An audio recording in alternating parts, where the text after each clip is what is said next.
मैं जुड़ चुका हूं आपके साथ। तो अब देखिए जितने भी क्वेश्चन हैं इन सभी क्वेश्चनों को हम एक पेज पर लिख कर रखे हुए हैं और मैं आपको यही कहूंगा कि आप भी एक कॉपी ले लीजिए और उस कॉपी पर इस तरह से आप भी क्वेश्चन को सिलेक्ट करिए। जबकि आपको पता होगा कि ग्रुप डी का एग्जाम का नोटिफिकेशन आ चुका है। तो ऐसे अगर आप क्वेश्चन को लिखते चलेंगे तो इससे होगा क्या कि आपको एग्जाम के टाइम बहुत ही हेल्प मिलेगा। तो देखते हैं कि पहला प्रश्न क्या है और ये प्रश्न आपको स्क्रीन पे दिखाई दे रहा होगा। तो पहले प्रश्न को ध्यान से पढ़िए और खुद से करने का प्रयास करिए। नहीं हो पा रहा है तो वीडियो सोल्यूशन देखिए।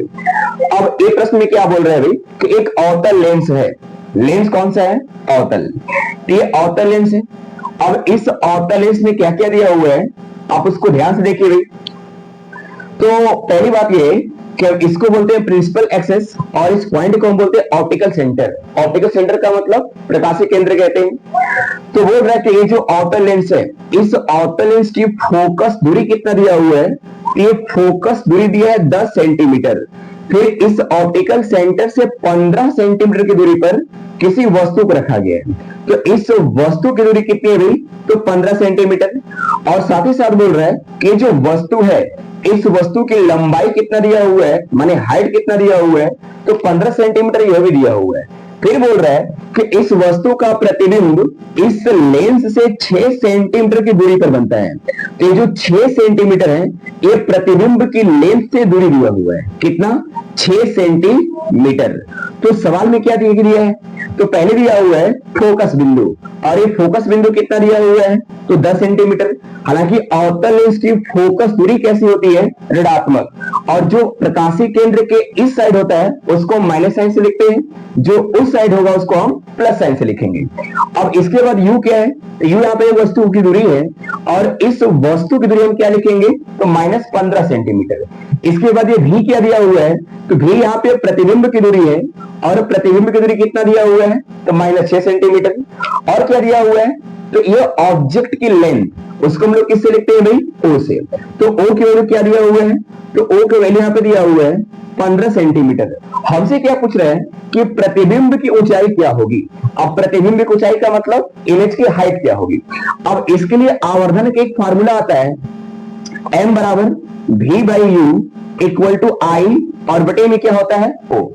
अगर लेंस होगा तो ये फार्मूला प्लस साइन से होगा, अगर दर्पण होगा तो ये फार्मूला माइनस साइन से होता है। तो यहां से अगर m का मान तो दिया नहीं है तो हम इस वाले को ले सकते हैं भी कि v बटे में u इक्वल टू आई बटे में o। हमसे क्या पूछ रहा है? यहां से i की वैल्यू पूछ रहा है कि प्रतिबिंब की ऊंचाई क्या होगी। v का मान कितना दिया है? तो v का मान देखिए यहाँ पे 6 सेंटीमीटर और u का मान कितना दिया है भाई? तो u का मान यहाँ से 15 सेंटीमीटर और इसके बाद o की वैल्यू क्या दिया हुआ है? तो o की वैल्यू 15 सेंटीमीटर। हमें i की वैल्यू चाहिए तो सबकी वैल्यू को हम लोग पुट कर लेते हैं। तो यहाँ से v की वैल्यू रखेंगे 6 सेंटीमीटर, तो v की वैल्यू 6 सेंटीमीटर हो गया। इसके बाद u की वैल्यू, यहाँ पे u की वैल्यू रखेंगे 15 सेंटीमीटर और ये i बटे में o। o क्या है भाई? तो o प्रतिबिंब की ऊंचाई है। तो प्रतिबिंब की ऊंचाई क्या किस साइन से लिखेंगे? तो ये मुख्य अक्ष के ऊपर है और जब मुख्य अक्ष के ऊपर होगा तो इसको हम लोग किस साइन से लिखेंगे भाई? प्लस साइन से लिखेंगे। अब देखिए वस्तु की दूरी माइनस साइन है, अगर हम यहाँ पे माइनस लगा भी दे रहे हैं तो प्रतिबिंब की माने इमेज की जो दूरी होगी किस साइन से? माइनस साइन से। ये माइनस से माइनस करिए और ये 15 से 15 कट जाएगा और यहाँ से आई का मान कितना मिल जाएगा भाई? तो 6 सेंटीमीटर। इसके माने इस प्रश्न का सही जवाब क्या होगा? तो 6 सेंटीमीटर। जो भी ऑप्शन होगा इसका ऑप्शन क्या है भाई? तो ऑप्शन नंबर 3 माने 6 सेंटीमीटर क्या होगा? इसका सही जवाब होगा। दिखाई दे रहा होगा। पहले ध्यान से प्रश्न को पढ़िए, इसके बाद आप जवाब देने का प्रयास करिए। अब ये प्रश्न बोल रहा है कि जो अपवर्तनांक की अपवर्तनांक किस पे निर्भर करता है, जो कि ऑप्शन दिया हुआ है।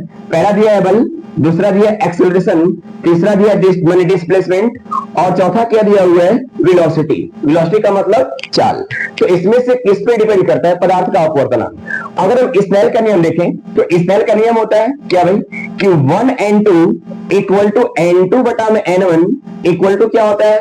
तो कहेंगे साइन आई और बटे में साइन आर। यही होता है v1 बटे में v2 के। और ये देखिए होता है तरंगदैर्घ्य के पदों में देखें हम लोग यहाँ पे तो λ1 बटे में λ2 होता है। तो अब इसमें ऑप्शन क्या कह दिया है भाई कि अपवर्तनांक किस पे डिपेंड करता है, माने बल पर, एक्सेलरेशन पर, इसके बाद डिस्प्लेसमेंट पर, इसके बाद वेलोसिटी पर। तो अब इन स्नेल के नियम को देखा जाए तो इसमें कहीं भी आपको फोर्स दिखाई दे रहा है या एक्सेलरेशन दिखाई दे रहा है या डिस्प्लेसमेंट दिखाई दे रहा है? अब यहाँ पे अगर देखा जाए तो N2 बटा में N1 इक्वल टू क्या है, तो V1 बटे में V2, माने अपवर्तनांक का सीधा सीधा संबंध किसके भाई, तो चाल से। तो मेरा आप माने जवाब क्या होगा, तो इस ऑप्शन माने प्रश्न का सही आंसर होगा चाल, माने जो अपवर्तनांक। तो चलिए भाई अब अगले प्रश्न की ओर बढ़ते हैं हम लोग। अगला प्रश्न क्या है, स्क्रीन पे दिखाई दे रहा था, पहले प्रश्न को पढ़िएगा, इसके बाद जवाब दीजिएगा।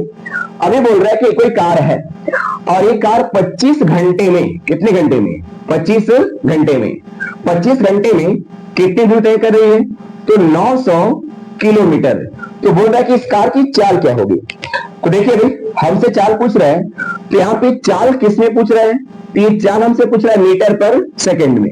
तो मीटर पर सेकंड में चाल का मान क्या होगा, तो एक फार्मूला होता है, यहां से दूरी बराबर, देखिए फार्मूला होता है दूरी बराबर ये चाल और गुणे क्या होगा भाई, समय, ये फार्मूला होता है। अब हमसे क्या पूछ रहा है, चाल। अगर यहां से हम चाल की वैल्यू निकालना चाहें तो चाल बराबर क्या होगा, यहां से मिल जाएगा चाल बराबर ये दूरी और बटे में क्या होगा, तो समय होगा। अब यहां से अगर हम चाल की वैल्यू फाइंड करना चाहें तो डिस्टेंस मान दूरी कितना दिया हुआ है, तो 900 किलोमीटर। तो दूरी देखिए 900 किलोमीटर में है और समय कितना दिया हुआ है, तो समय दिया 25 घंटा। अगर इसमें ऐसे में मीटर पर सेकंड में चेंज करना होगा तो इसमें हम 5 बटे में 18 से मल्टीप्लाई करते हैं अभी। तो अगर हम इसको काटना चाहें तो 9 एक कम 9, 2 जीरो पहले से लगा हुआ है, और 9 गुना के 18, 5 एक कम 5 और 5 5 25 और 5 का कितना मिल जाएगा 10, एक जीरो से एक जीरो कट गया और यहाँ पे इसका चाल कितना आ गया अभी, तो ये चाल आ गया 10 मीटर पर सेकेंड। तो इसका माने सही जवाब क्या होगा, तो ऑप्शन नंबर दूसरा। तो इसका दूसरा ऑप्शन देखिए सही होगा भाई, और इसका मैंने दूसरा ऑप्शन क्या दिया हुआ है, तो 10 मीटर पर सेकेंड। इसलिए हम आपको दिखा रहे हैं जो कि आपके पेट के एग्जाम में आया हुआ था, और इसमें क्या बोल रहा है, हमसे प्रतिरोधकता का मान पूछ रहा है, जिसमें दिया हुआ है तार का प्रतिरोध।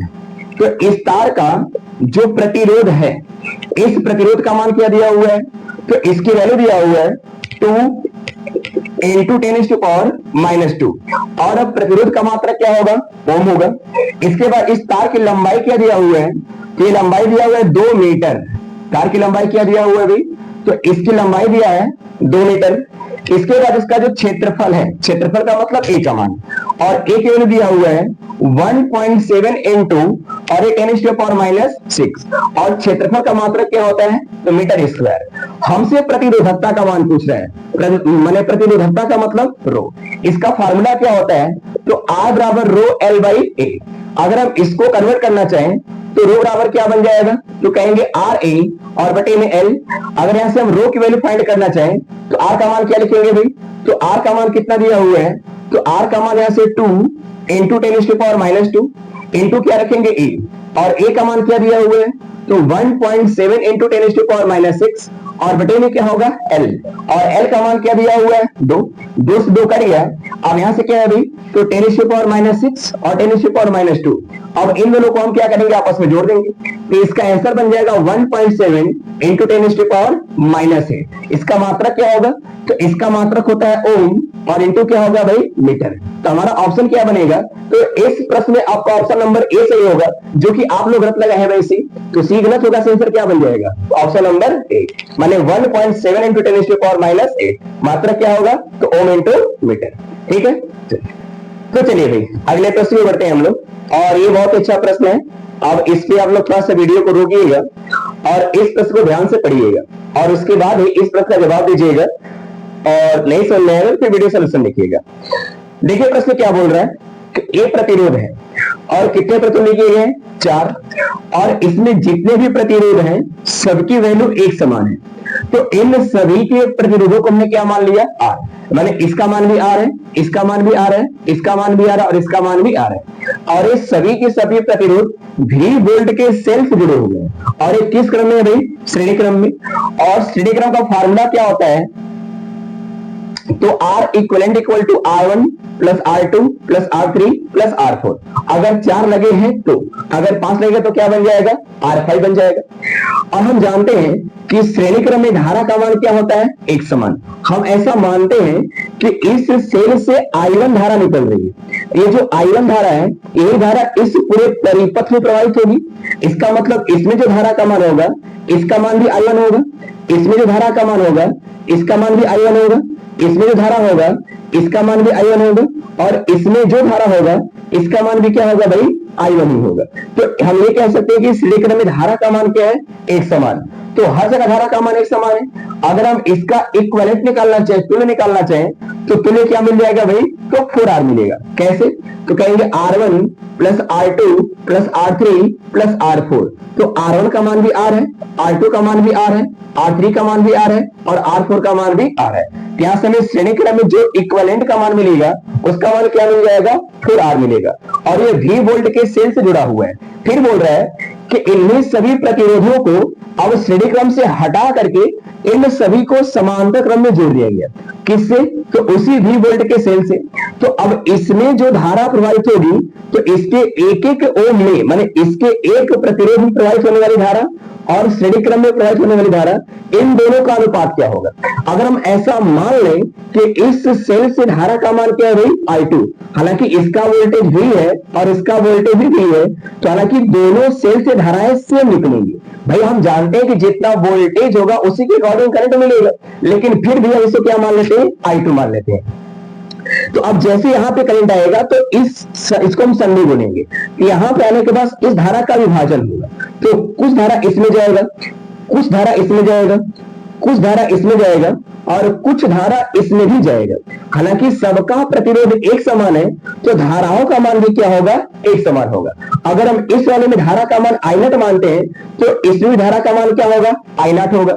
इसमें भी धारा का मान क्या होगा, I0 होगा, और इसमें भी धारा का मान क्या होगा, I0 होगा। माने सभी प्रतिरोधों में धारा का मान क्या होगा, तो एक समान होगा। तो हमसे बोल रहा है कि इसमें प्रवाहित होने वाली धारा और श्रेणी क्रम के प्रत्येक प्रतिरोध में प्रवाहित होने वाली धाराओं का अनुपात क्या होगा। तो चाहे हम इसमें निकाल लें, या इसमें निकाल लें, या इसमें निकाल लें, या इसमें निकाल लें, तो सभी में धारा का मान क्या है, एक समान है। इसका मतलब हमसे पूछ क्या है, तो I1 संबंधी I0 का मान पूछ रहे हैं। अब इसका मान क्या होगा, ये हमें निकालना है। अगर हम यहां से I1 का मान निकालना चाहें, तो हम जानते हैं ओम का नियम क्या होता है अभी, तो कहेंगे V बराबर RI। अगर इसको हम I1 मान ले और प्रतिरोध का मान क्या है, तो यहां पर हम लिखेंगे R इक्विवेलेंट। यहां पे हम क्या लिखेंगे, ये बन जाएगा R इक्विवेलेंट, और इनटू क्या मिल जाएगा भाई, I1। हमें I1 का मान चाहिए। अगर यहां से हम I1 का मान निकालना चाहें, तो I1 बराबर क्या मिलेगा, V, और बटे में क्या होगा भाई, तो R इक्विवेलेंट। अब यहां से अगर हम I1 का वैल्यू फाइंड करना चाहें, तो V की वैल्यू V रहेगी, और R इक्विवेलेंट का मान क्या मिला हुआ है, 4R। यहां से क्या बन जाएगा, 4R। ये I1 का मान हुआ, किस क्रम के लिए, श्रेणी क्रम के लिए। अब इसको मान लो समीकरण नंबर 1। अगर हम यहां पे निकालना चाहें, उम्मीद है कितना आपको दिखाई दे रहा होगा, तो अब देखिए I2 का मान कैसे निकलेगा।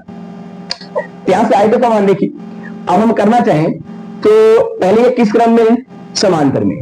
अब समांतर क्रम का फॉर्मूला क्या होता है कि अगर हम R इक्विवेलेंट का मान निकालना चाहें, तो हम कहते हैं अगर सबका प्रतिरोध एक समान है, तो इनमें से किसी एक का प्रतिरोध और बटे में इन प्रतिरोधों की संख्या, और इसकी संख्या क्या है भाई, 4 है।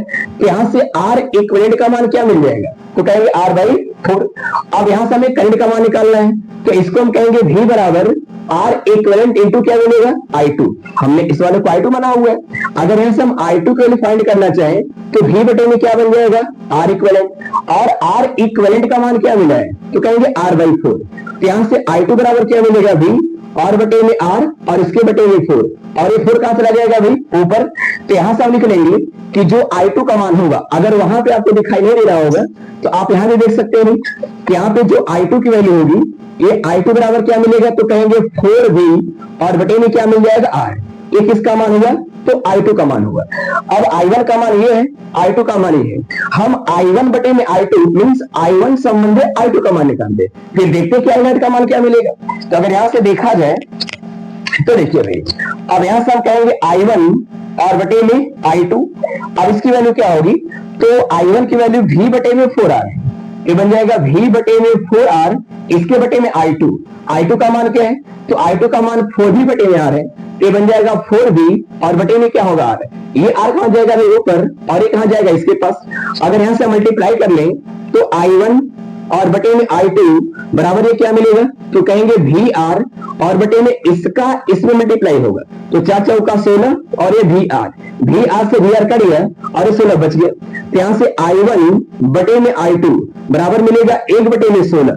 तो अब देखिए I1 का मान 1 एम्पियर, I2 का मान 16 एम्पियर, और ये I1 4 मैंने I2 जो 4 बराबर भागों में विभाजित हो रहा है। और जब ये I2 4 बराबर भागों में विभाजित होगा तब इसको क्या करेंगे, 4 से भाग करेंगे, और जब 4 से भाग करेंगे तो कितना मिल जाएगा भाई, तो 4 एम्पियर।